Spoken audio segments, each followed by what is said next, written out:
শুভ সন্ধ্যা বন্ধুরা। আজ হলো 15 আগস্ট, 29 শ্রাবণ, শুক্রবার।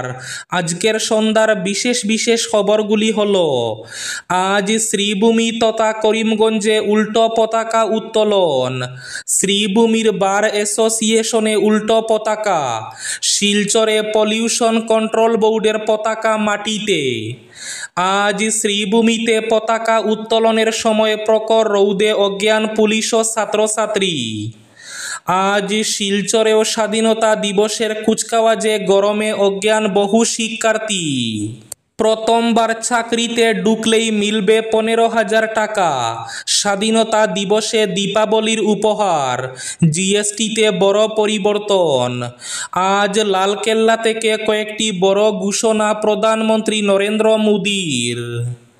স্বাধীনতার জন্য বহু দেশপ্রেমিকের আত্মত্যাগ, বৃষ্টিতে ভিজেই জাতীয় সঙ্গীত গাইলেন রাহুল গান্ধী। মুখ্যমন্ত্রী হিমন্ত বিশ্ব শর্মা সারা জীবন পায়ে ধরে রাজনীতি করে এসেছেন, বললেন লুরিনজ্যোতি গগৈ। সরকারি প্রতারণার প্রতিবাদে রাজ্যব্যাপী আন্দোলনে নামছেন অঙ্গনওয়াড়ি কর্মীরা। 21 আগস্ট কালো দিবস। আজ স্বাধীনতা দিবসের দিন সাত সকালে ভয়ঙ্কর বাস দুর্ঘটনা, দুমড়ে মুচড়ে গেল বাস। সাত সকালে মর্মান্তিক দুর্ঘটনায় মৃত্যু 10 জনের, আহত 35 জন। এবং শেষ খবরটি, খাদ্যে বিষক্রিয়া, রাজ্যের মন্দিয়ায় অকাল মৃত্যু পিতা পুত্রের, চিকিৎসাধীন 2 জন। তাহলে বিস্তারিত খবরে যাওয়ার আগে অবশ্যই ভিডিওটিতে একটি লাইক করে চ্যানেলটি সাবস্ক্রাইব করে পাশের বেল আইকনটি বাজিয়ে রাখবেন এবং ফেসবুক পেজটি ফলো করে ভিডিওটি অবশ্যই শেয়ার করবেন, যাতে সঠিক তথ্যগুলো সবার কাছে পৌঁছাতে পারে। এবার শুনুন আজকের খবরগুলির বিস্তারিত। প্রথম খবর, আজ শ্রীভূমি তথা করিমগঞ্জে বার অ্যাসোসিয়েশনে উল্টো পতাকা, শিলচরে পলিউশন কন্ট্রোল বোর্ডের পতাকা মাটিতে। জাতীয় পতাকা উত্তোলন নিয়ে প্রশাসন প্রতি বছরই নিয়মগুলো জানিয়ে দেয়, যাতে জাতীয় পতাকার অবমাননা না হয়। এরপর প্রতি বছর কোথাও না কোথাও জাতীয় পতাকার অবমাননা ঘটে। না জেনে বা অসাবধানতার দরুন এমন কাণ্ডগুলো ঘটেই থাকে। এবছরও তার কোনো ব্যতিক্রম ঘটেনি। শ্রীভূমি ও কাছাড়ে আজ শুক্রবার সকালে স্বাধীনতা দিবসে জাতীয় পতাকা উত্তোলনে অবমাননার ঘটনা। আজ শ্রীভূমি জেলা বার অ্যাসোসিয়েশনের কার্যালয়ের সামনে কিছুক্ষণ উড়ল উল্টো জাতীয় পতাকা। স্বাধীনতা দিবস উপলক্ষে বার অ্যাসোসিয়েশনের সদস্যরা আনুষ্ঠানিকভাবে জাতীয় পতাকা উত্তোলন করেন। এরপর দেখা যায় পতাকা উল্টো। কিছুক্ষণ উড়ার পর এক সদস্যের নজরে পড়লে মুহূর্তে নামানো হয়। এদিকে 79তম স্বাধীনতা দিবসে ঘটে গেল কাছাড় জেলায় আরেক কাণ্ড। পরপর দুবার জাতীয় পতাকা উত্তোলন শিলচর পলিউশন কন্ট্রোল বোর্ডের। প্রথমবার জাতীয় পতাকা উত্তোলনের পরই পতাকাটি উপর থেকে মাটিতে পড়ে যায়। এ নিয়ে কার্যালয়ের কর্মীদের মধ্যেও এক অভাবনীয় পরিস্থিতি দেখা দেয়। পরে আবার উত্তোলন করা হয় জাতীয় পতাকা। প্রথমবার চাকরিতে ঢুকলেই মিলবে 15,000 টাকা, স্বাধীনতা দিবসে দীপাবলির উপহার, জিএসটি নিয়ে ঘোষণা, পাকিস্তানকে নিশানা। আজ স্বাধীনতা দিবসে প্রধানমন্ত্রী নরেন্দ্র মোদীর কয়েকটি বড় ঘোষণা। চাকরিতে ঢুকলেই হাতে হাতে 15,000। আজ স্বাধীনতা দিবসের দিনে লালকেল্লা থেকে বড় ঘোষণা প্রধানমন্ত্রী নরেন্দ্র মোদীর। এবার থেকে প্রথম চাকরিতে যোগদান করলেই দেওয়া হবে নগদ 15,000 টাকা। একই সঙ্গে প্রধানমন্ত্রী জানিয়েছেন 3.5 কোটি তরুণ তরুণীর কর্মসংস্থানের ব্যবস্থা করা হচ্ছে। তিনি ঘোষণা করেছেন প্রধানমন্ত্রী বিকশিত ভারত কর্মসংস্থান যোজনা লাগু হচ্ছে আজ অর্থাৎ 15 আগস্ট থেকে। আজ শুক্রবার লালকেল্লা থেকে 79তম স্বাধীনতা দিবসের ভাষণে প্রধানমন্ত্রী নরেন্দ্র মোদী 1 লক্ষ কোটি টাকা বরাদ্দ সহ প্রধানমন্ত্রী বিকশিত ভারত কর্মসংস্থান যোজনা উদ্বোধন করেছেন। এই প্রকল্পটির লক্ষ্য 3.5 কোটি তরুণ তরুণীদের কর্মসংস্থানের সুযোগ করে পরিচয় দেওয়া এবং প্রথম চাকরিতে যোগদানের সময় 15,000 টাকা প্রদান করা। সাধারণ মানুষের উপর চাপ কমাতে সরলীকরণ করা হবে জিএসটি ব্যবস্থায়। দীপাবলির আগে এই পরিবর্তন করা হবে। এর ফলে যথেষ্ট হারে কমবে পণ্য এবং পরিষেবা কর, জানান প্রধানমন্ত্রী নরেন্দ্র মোদী। প্রধানমন্ত্রী বলেন, দেশবাসীকে দীপাবলির উপহার হিসাবে তার আগেই পরবর্তী প্রজন্মের জিএসটি সংস্কার শুরু করব আমরা। প্রতিটি রাজ্যের সঙ্গে এই বিষয়ে ইতিমধ্যে আলোচনা করা হয়েছে। এর ফলে সাধারণ মানুষের প্রয়োজনের পণ্যের উপর করের পরিমাণ উল্লেখযোগ্যভাবে কমবে। আজ স্বাধীনতা দিবসে লোকসভার বিরোধী দলনেতা রাহুল গান্ধীর বড় দৃষ্টান্ত।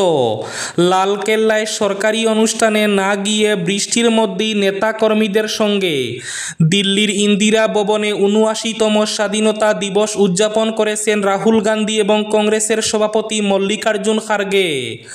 সোশ্যাল মিডিয়ায় সেই ভিডিও এখন ভাইরাল। দলমত নির্বিশেষে কংগ্রেসের শীর্ষ নেতা তথা দেশের বিরোধী দলনেতা এই কাজের প্রশংসা করেছেন। শুক্রবার অর্থাৎ আজ লালকেল্লায় দাঁড়িয়ে দীর্ঘতম ভাষণ দিয়েছেন প্রধানমন্ত্রী নরেন্দ্র মোদী।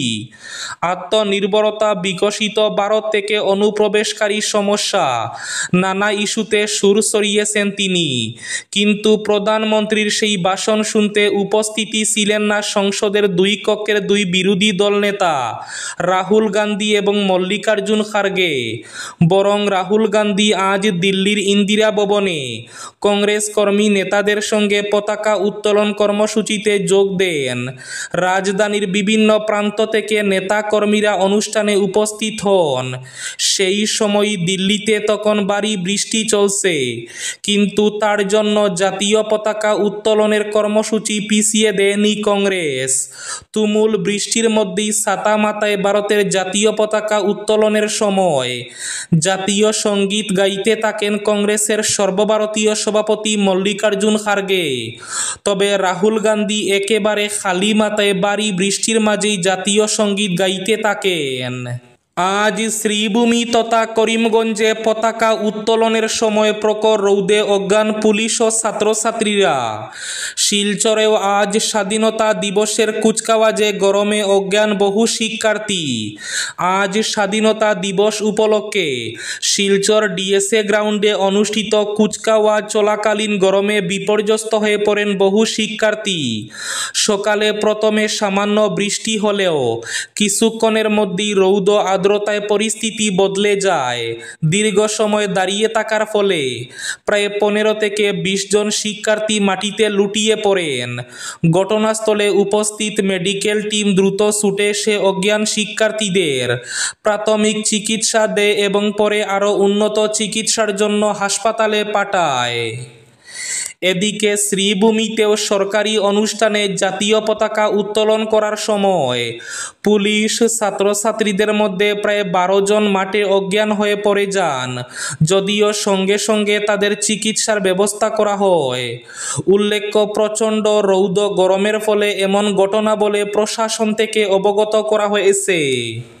মুখ্যমন্ত্রী হিমন্ত বিশ্ব শর্মা সারা জীবন পায়ে ধরে রাজনীতি করে এসেছেন, বললেন লুরিনজ্যোতি গগৈ। মুখ্যমন্ত্রীর মেরুদণ্ড আছে কি না তা নিয়ে জিএমসিএইচ শল্য চিকিৎসকের দ্বারা চিকিৎসা করা উচিত, বললেন লুরিনজ্যোতি গগৈ। উল্লেখ্য, রাহুল গান্ধীর সঙ্গে লুরিনজ্যোতি গগৈয়ের দেখা করা নিয়ে মুখ্যমন্ত্রী হিমন্ত বিশ্ব শর্মার মন্তব্যের পরই লুরিনজ্যোতি গগৈ সাংবাদিক সম্মেলন করে মুখ্যমন্ত্রী হিমন্ত বিশ্ব শর্মার কয়েকটি পুরনো চিত্র দেখিয়েই বলেন, মুখ্যমন্ত্রী হিমন্ত বিশ্ব শর্মা সারা জীবন পায়ে ধরে রাজনীতি করে এসেছেন। আজ স্বাধীনতা দিবসের দিন সাত সকালে ভয়ঙ্কর বাস দুর্ঘটনা। লরির সঙ্গে ধাক্কায় মৃত বাসের 10 জন যাত্রী, আহত 35 জন। তাদের উদ্ধার করে হাসপাতালে ভর্তি করা হয়েছে।